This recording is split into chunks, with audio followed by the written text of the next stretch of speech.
மக்கள் பிரச்சினை தொடர்பாக சட்டசபையில் விவாதம் செய்யக்கோரி அமளியில் ஈடுபட்ட சட்டமன்ற எதிர்க்கட்சித் தலைவர் குண்டு கட்டாக அவையிலிருந்து வெளியேற்றப்பட்டதால் பரபரப்பு. மேலும் காரணமின்றி கோப்புகளை தேக்கி வைத்திருக்கும் அதிகாரிகளுக்கு நாள் ஒன்றுக்கு ரூபாய் 250 அபராதம் விதிக்கும் சட்ட மசோதா நிறைவேற்றப்பட்டது.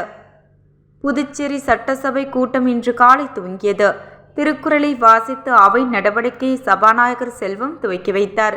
தொடர்ந்து போப் பிரான்சிஸ், முன்னாள் முதல்வர்கள் அச்சுநாதன், சீபு சேரன், முன்னாள் எம்எல்ஏ சிவலோகநாதன், முன்னாள் ஆளுநர் கணேசன் ஆகியோருக்கு இரங்கல் குறிப்பு வாசிக்கப்பட்டது.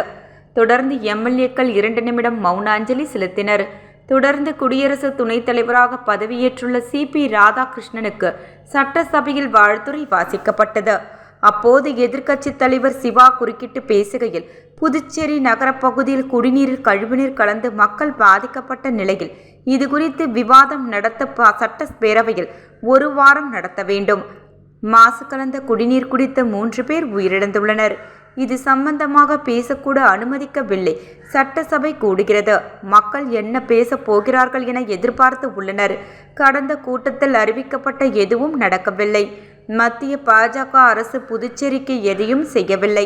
தென்பெண்ணை ஆற்றிலிருந்து தண்ணீர் கொண்டு வருவோம் என்று சொன்னது என்ன ஆனது?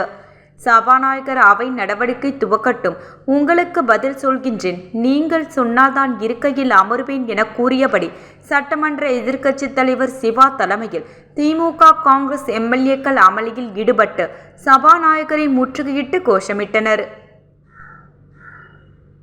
சபாநாயகர் இருக்கை முன் தரையில் அமர்ந்து அமளியில் ஈடுபட்டனர். இதையடுத்து திமுக காங்கிரஸ் எம்எல்ஏக்கள் குண்டு கட்டாக அவையிலிருந்து வெளியேறுமாறு சபாநாயகர் சபை காவலர்களுக்கு உத்தரவிட்டார். தொடர்ந்து எதிர்க்கட்சித் தலைவர் சிவா, செந்தில்குமார் என ஒவ்வொருவராக சபை காவலர்கள் குண்டு கட்டாக தூக்கி சென்று அவையிலிருந்து வெளியேற்றினர். அப்போது இது அராஜகம், ஜனநாயக படுகொலை, சபாநாயகர் ஒழிக என திமுக எம்எல்ஏக்கள் கோஷமிட்டபடி வெளியேறினர். அதேபோல் தொடர்ந்து இருக்கும் முன்பு நின்று கொண்ட சபாநாயகரை ஒருமையில் விமர்சிக் கொண்டிருந்த சுயேட்சை எம்எல்ஏ நேருவை அவை காவலர்கள் வெளியேற்றினர். மேலும் நேரு பேசிய அனைத்து வார்த்தைகளும் அவை குறிப்பிலிருந்து நீக்கி சபாநாயகர் உத்தரவிட்டார். மக்கள் பிரச்சனைகளை பேசவிடாமல் செய்த சபாநாயகரை கண்டித்து அவைக்கு வெளியே திமுக காங்கிரஸ் எம்எல்ஏக்கள் தரையில் அமர்ந்து தர்ணாவில் ஈடுபட்டதால் சட்டசபையில் பரபரப்பு ஏற்பட்டது.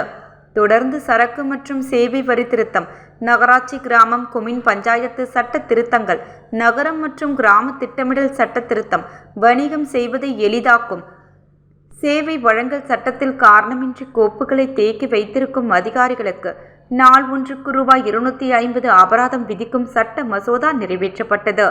மேலும் பிரதமர் மோடிக்கு அவையில் பிறந்தநாள் வாழ்த்து தெரிவிக்கப்பட்டு கால வரையறையின்றி பேரவையை ஒத்திவைத்து சபாநாயகர் செல்வம் அறிவித்தார். காலை 9:38 மணிக்கு துவங்கிய பேரவை கூட்டம் 10:20 மணிக்கு நிறைவடைந்தது. பின்னர் தேதி குறிப்பிடாமல் அவையை சபாநாயகர் ஒத்திவைத்தார்.